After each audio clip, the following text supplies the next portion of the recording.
Let me begin by thanking Ramon for creating this opportunity to be here with you this morning and this opportunity to visit this wonderful city of Baguio, a place I have wanted to visit for a long time but did not have the opportunity to do so. So thank you. Friends, ladies and gentlemen, I was born in the 1950s when the world was much slower and much simpler. In Brunei, Sultan Omar Ali, the architect of modern Brunei, the father of our current king, sat on the throne. In the Philippines, President Ramon Magsaysay, a man of humble origins and greatness of spirit, was in the year I was born sworn in as the 7th President of the Republic. Asia in the 1950s was mostly poor and mostly backward. Asia's great surge to being the center of economic gravity for the world economy had not yet begun. Japan in the 1950s was just recovering from the devastation of the Second World War. In the 1950s, hard to imagine, made in Japan was synonymous with shoddy quality. China in the 1950s was one of the poorest countries on earth. China's great ascent to being the second largest economy in the world, to being the factory of the world, was at least a few decades away. South Korea's income per capita in the 1950s was the same as Ghana, impossible to imagine, and much lower than that of the Philippines. Singapore was threatened by ethnic conflict and communist insurgency. In 1954, a brilliant, young English-educated lawyer called Lee Kuan Yew started the People's Action Party with the implausible vision of creating a well-governed modern Singapore. Singapore's incredible journey from third world to first in one generation had not yet begun. The Philippines, under President Ramon Magsaysay, was one of the brightest spots in Asia, with an income per capita significantly higher than Thailand and Indonesia. The great surge, Asia's great surge to economic prosperity, began in the 1960s.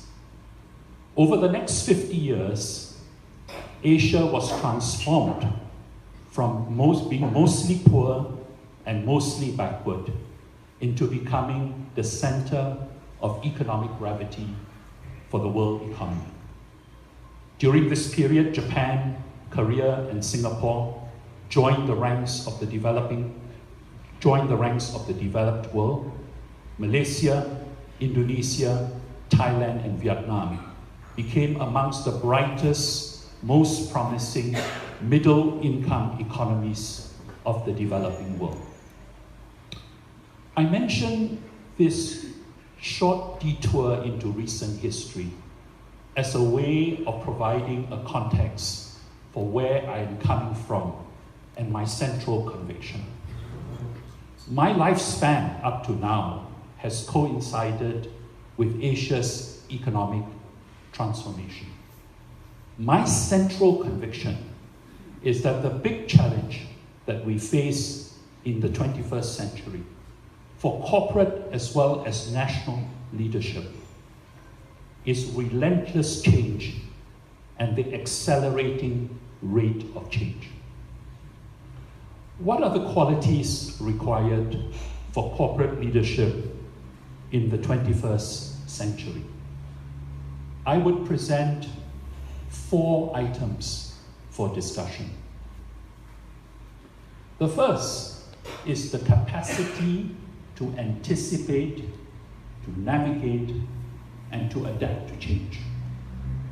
At a time of rapid change, the ability to adapt is an imperative. It is not an option. When I think of this imperative, I think of BlackBerry. 6 years ago, BlackBerry had 50% of the mobile phone market. Today, it has less than 1%. When I think of this imperative, I think of the London taxis, arguably the best taxi service in the world, with the best trained taxi drivers, also amongst the most expensive service in the world.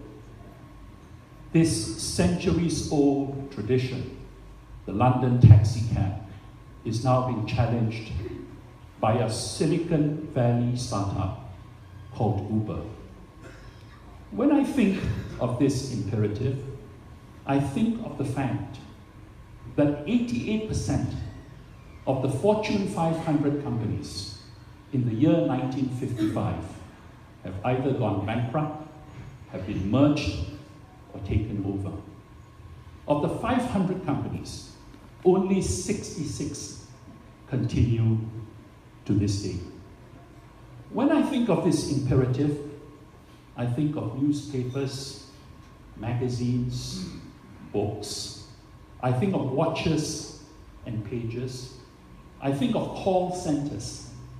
I think of taxis and hotels. I think of real estate agents and travel agents and insurance agents, even personal assistants, all being challenged by disruptive technology in one way or another.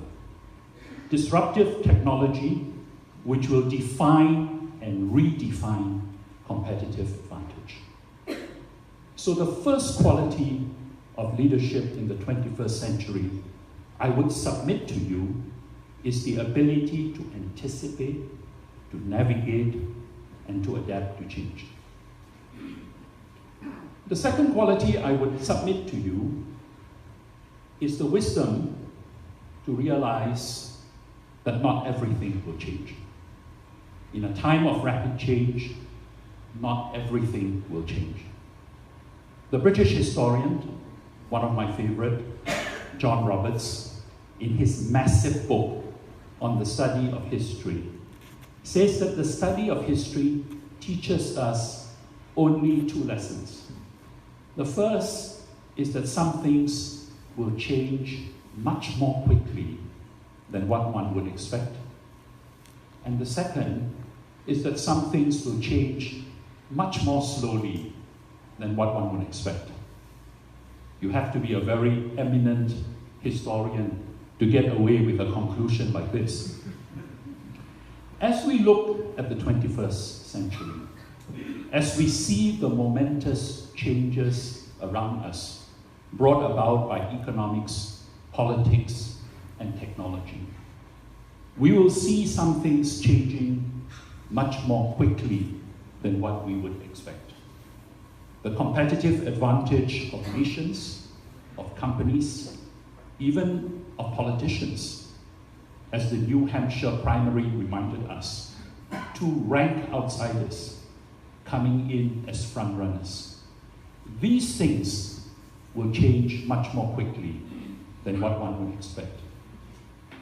But even at a time like this, we need to remind ourselves that not everything will change quickly, and some things may not change so quickly at all.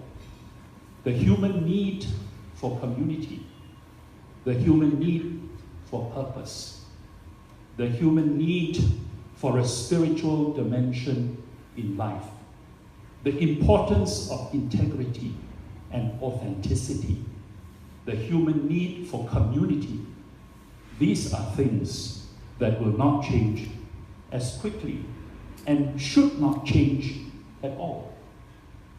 And so while we navigate change, we need to have the wisdom to distinguish between those things that will change and we need to adapt to them, and we need to be steadfast enough to hold on to those values which should not change. So first, the ability, the capacity to anticipate, to adapt to change. Secondly, the wisdom to discern between those things that will change quickly and those things that should not. The third quality is the capacity to manage and thrive in diversity. Because despite globalization, despite the trends towards convergence, the world and Asia remains a diverse place. When I think of diversity, I think of ASEAN, 10 member economies with a common vision, but being very different in so many ways. 3 members of ASEAN are mostly Muslim, including the largest Muslim majority country in the world, Indonesia. I come from the smallest member of ASEAN, a practicing Muslim country. 1 is mostly Christian, the Philippines. 6 are mostly Buddhist. Despite ASEAN's adoption of a common language, English, despite ASEAN's desire to be one community and one market, for the foreseeable future, the people of ASEAN will remain first and foremost Filipinos, Indonesians, Malaysians, Singaporeans, Bruneians, Vietnamese, Cambodians, Thais, Laos, Burmese, Myanmar. They will remain first and foremost the people of their countries and only secondarily members of this larger community. So as you look around the region, as you start considering the implications of what an ASEAN community might mean for you, as you recast your ambitions to looking beyond your own national market, bear in mind that the ability to navigate and to thrive in diversity is a key success factor within ASEAN and within Asia. And the fourth and the last quality that I would put to you is the courage and the commitment to declare and pursue big, inspiring, strategic goals.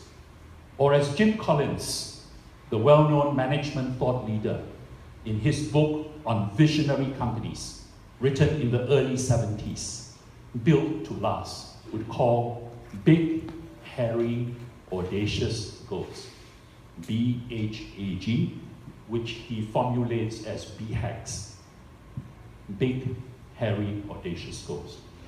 And the logic is simple. At a time of rapid change, at a time of enormous opportunities, a limit to incrementalism, there's a limit to tactical goals, there is a limit to business as usual. When I think of big, audacious goals, I think of John F. Kennedy's speech at Rice University a few years before he was assassinated, where he declared the ambition of the United States is now known as the Moon Speech, and Google uses this term to refer to big goals as moonshots or moon goals, where he declared that it was the ambition of the United States to land a man on the moon and return to Earth before the end of the decade. Unfortunately, he did not see his moonshot being achieved, but the United States did land a man on the moon and return him to Earth before the end of the decade.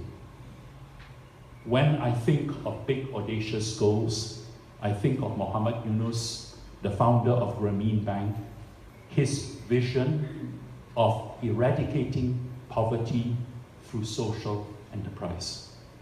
When I think of big, audacious goals, I think of Amazon's mission to be the most customer-centric company on earth.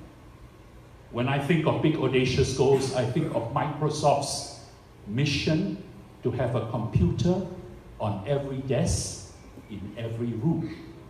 When I think of big audacious goals, I think of SolarAid's goal to eliminate the kerosene lamp from Africa by the year 2020. When I think of big audacious goals, I think of the Ramon Magsaysay Awards Foundation's mission to transform Asia by honoring greatness of spirit. When I think of big audacious goals, I think of Ramon V. Del Rosario when he founded PHINMA in 1956 and had a vision, implausible at the time, of creating a great Philippine-run, Philippine-managed, Philippine-owned enterprise. Big, hairy, audacious goals are inspiring. They are envelope-pushing and often impossible to imagine. They are not tactical. They are not business as usual, but well formulated, and you may have undertaken this exercise yourself. It seems you have over the last day or so. When properly formulated, they become powerful catalytic forces for mobilizing teamwork and resources. So here are my 4 qualities. The capacity to anticipate and adapt to change, the wisdom to discern between the things that will change quickly and those that will not, the ability to manage and thrive in a diverse world, and the courage and commitment to declare and to pursue big, hairy, audacious goals. Now let me leave you with one thought. In 1960, when Asia's great surge to economic prosperity began, the Philippines and South Korea were almost at a par. They had roughly the same number of people. There were 28 million people in the Philippines, 25 million in Korea. Roughly half, more than half of their populations were of working age. Both were agrarian economies. 28% of Filipinos lived in the capital city, Manila. 28% of South Koreans lived in the capital city, Seoul. In terms of education, access to education, they were roughly the same at primary and secondary school level. At college level, the Philippines had the advantage. 13% of Philippines had access to college education, compared to 5% for Korea. In the 1960s, talented Koreans would come to the Asian Institute of Management to pursue their educations in business and management. In the 1960s, the paths of the Philippines and Korea started to diverge. In the period 1960 to 1988, the Philippines, and for the Philippines, this was a very challenging time because it included almost 2 decades of economic stagnation under dictatorship. But from 1960 to 1988, the Philippines grew at the world average, which was 1.6% per annum. Korea, on the other hand, grew at an average of 6.2% per annum. When you grow at 6.2% per annum, you double your income per capita roughly every 11 years. By the end of that 50-year period, by the end of the Great Surge, Korea was a developed, industrialized country, a member of the G20, and home to some of the world's leading brands like Samsung and LG. With a per capita income 9 times that of the Philippines, and higher than that of Saudi Arabia. Now, the Koreans used to do all the kinds of things that the Saudis didn't want to do. Today, Korea has an income per capita higher than that of Saudi Arabia. Now, the point of this story is not how one country lost its way while another country made enormous progress. The point of this story is that for economic progress, leadership matters, governance matters, institutions matter. The point of this story is, as Lee Kuan Yew would put it, while the past cannot be changed, the future is not preordained. So the question that I and my Filipino friends and many people around Asia are now asking today is what the 21st century holds for this great country. Because in the first decade of the 21st century, after 50 years of relative decline, this country began to reinvent itself. And in the last 6 years, has become one of the best performing economies in ASEAN and in Asia. Here is another thought. In the 18th century, it took Britain 58 years to double its income per capita. In the 19th century, the middle of the 19th century, it took the United States 47 years to double its income per capita.